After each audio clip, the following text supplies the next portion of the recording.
बड़े दुखे दिल के साथ कहना पड़ रहा है कि पाकिस्तान वर्ल्ड कप से बाहर हो चुका है। जी हां, पाकिस्तान आउट हो चुका हुआ है इस वर्ल्ड कप से, जिस वर्ल्ड कप के अंदर हमें काफी ज्यादा उम्मीदें थी इस टीम से कि ये टीम अच्छी परफॉर्मेंस करके दिखाएगी। लेकिन सवाल ये आता है कि हम बाहर हो गए, उसका जिम्मेदार कौन है? Who is responsible? कौन है इस हार का जिम्मेदार, जो हम अपने कंडीशन जो हमें अच्छी सूट कर रही थी उसके बावजूद हम इस टूर्नामेंट से बाहर हुए। तो देखिए, मैं आपको इस पूरे वर्ल्ड कप का पोस्टमार्टम करके बताने लगा हूं कि पाकिस्तान ने क्या क्या गलतियां की, कौन कौन से प्लेयर जिसको कहते हैं ना पाकिस्तान के परफॉर्मेंस नहीं कर पाए। आए जरा मैं आपको बता दूं। देखिए, सबसे पहले पाकिस्तान जो आज बाहर हो रहा है टूर्नामेंट से, वो जिसको कहते हैं ना सिर्फ और सिर्फ अपने कुछ मैचेस की वजह से बाहर हो, जो कि हम जीत सकते थे, हम जीते नहीं थे। पहला शुरू करते हैं ऑस्ट्रेलिया से। पाकिस्तान जो ऑस्ट्रेलिया से मैच हारा, आपको याद होगा ये वाला मैच जिसके अंदर पाकिस्तान को 70 बॉलों के ऊपर 100 चाहिए था।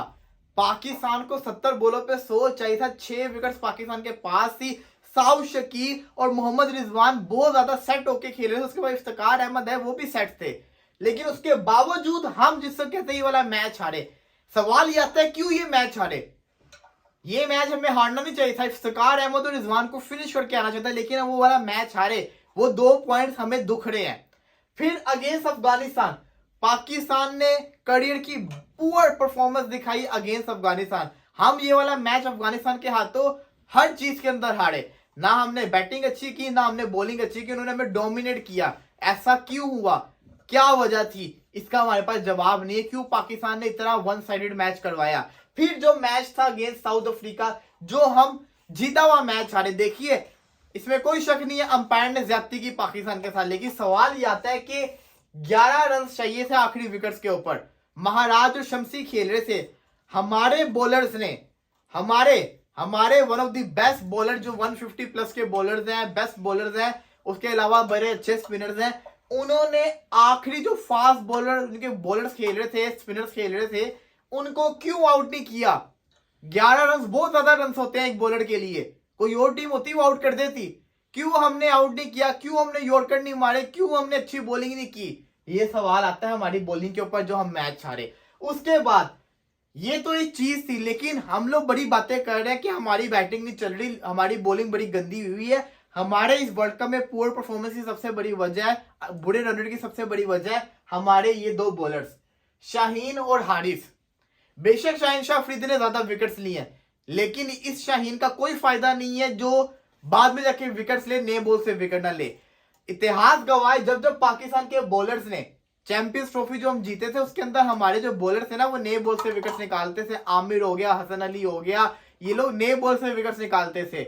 हर वर्ल्ड कप के अंदर जब जब हमारे नए बॉलर्स ने विकेट्स निकाली, तब भी हम जीते हैं। हमारे बॉलर्स ने पावर प्ले के अंदर सिर्फ और सिर्फ 3 विकेट्स निकाले हैं। हारिस रऊफ ने तो कोई विकेट निकाला ही नहीं। और शाहीन शाह अफरीदी ने against south Africa, Quinton de Kock और बांग्लादेश के खिलाफ 2 विकेट्स निकाले। ये है हार की वजह हमारी, कि हमारे बॉलर्स ने इंतहाई गंदी बॉलिंग की है पावर प्ले में। अगर आज भी आप मैच देखा हो आपने इंग्लैंड वाला, उस मैच के अंदर भी हमारा पावर प्ले के अंदर इंतहाई पुअर किस्म की हमने बॉलिंग की है, one of the worst bowling की है। क्यों? वजह आती है क्यों?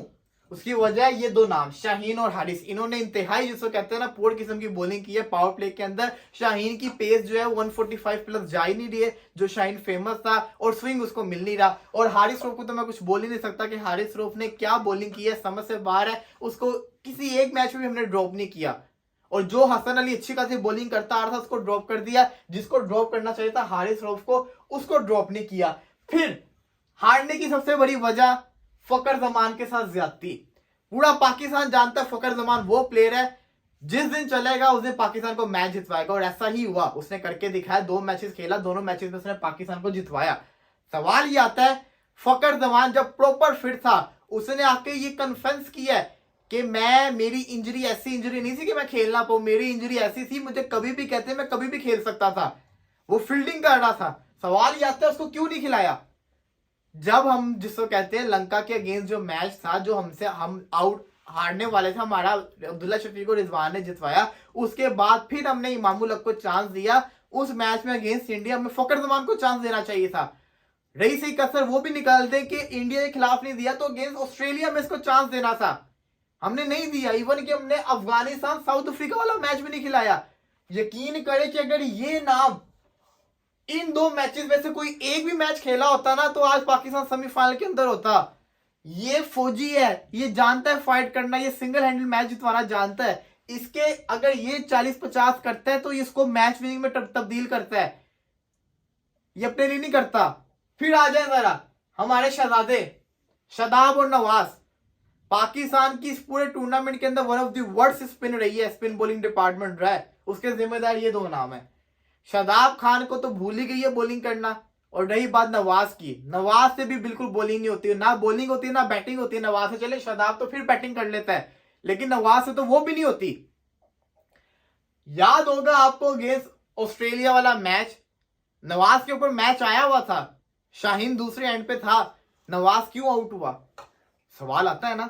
ये बड़े बड़ी चीजें मायने रखती होती है। नवाज से ना बॉलिंग होती है ना बैटिंग होती है। शादाब से बॉलिंग बिल्कुल नहीं होती, फील्डिंग अच्छी कर लेता और बैटिंग भी अच्छी कर लेता। लेकिन इस टूर्नामेंट में इंडियन कंडीशंस के अंदर हमें स्पिन डिपार्टमेंट अच्छा चाहिए था, जो कि हमें नहीं मिल सका। ये भी जिम्मेदार है। फिर आ जाए जरा बाबर की कैप्टनसी के ऊपर। बाबर को मैं बड़ा पसंद करता हूं, हमेशा बैक करता हूं, लेकिन इसमें कोई शक नहीं है कि बाबर आजम की जो कैप्टनसी थी इस वर्ल्ड कप के अंदर अप टू दी मार्क नहीं रही। बाबर आजम ने बहुत ज्यादा फैसले गलत किए, जैसे फकर जमान को नहीं खिलाया जो बाबर को खिलाना चाहिए था पहले। बाबर ने हारिस रऊफ को ड्रॉप नहीं किया जो बाबर को करना चाहिए था। वसीम जूनियर को उस टाइम पे ले आना चाहिए था और हसन अली को कैरी ऑन रखना चाहिए था। बाबर आजम जिसको कहते हैं अपने 50 को मैच विनिंग में तब्दील नहीं कर सके। बाबर आजम अगर सिवाय इंग्लैंड वाले मैच को आप माइनस कर दें, उससे पिछले जितने ही मैचेस हुए, बाबर आजम अगर अपनी बैटिंग से कोई एक मैच भी जितवा देते तो वो कैप्टन नॉक में आ जाता। बाबर आजम ने वो काम नहीं किया, तो ये चीजें बाबर आजम से सवालिया निशान बनती है। बाबर आजम की कैप्टनसी भी कि कैप्टन को लीड करना पड़ता है फ्रंट से, जो कि बाबर आजम खुद भी जानते हैं कि वो नहीं किए। फिर आ जाए पीसीबी से। पीसीबी मैं समझता हूं सबसे ज्यादा जिम्मेदार है इस हार की। पीसीबी सबसे ज्यादा जिम्मेदार क्यों है? एक टीम आपकी वर्ल्ड कप खेलने गई है, वर्ल्ड कप अभी शुरू नहीं हुआ, आप इंटरव्यू देते हैं कि कैप्टनसी का फैसला जो होगा इस वर्ल्ड कप के बाद किया जाएगा। हमने जिसको कहते हैं उसके बाद एक और स्टेटमेंट आती है कि जो टीम बनी है एक गंदे मैच के ऊपर, जो टीम बनी है इंडिया के अगेंस्ट पाकिस्तान हारता किया है, तो पाकिस्तान पीसीबी कहता है ये जो टीम बनी है ये बाबर आजम और चीफ सिलेक्टर ने मिलकर बनाई है। एक से बढ़कर एक इन्होंने चीजें की जिससे पाकिस्तानी टीम का मोराल डाउन हो।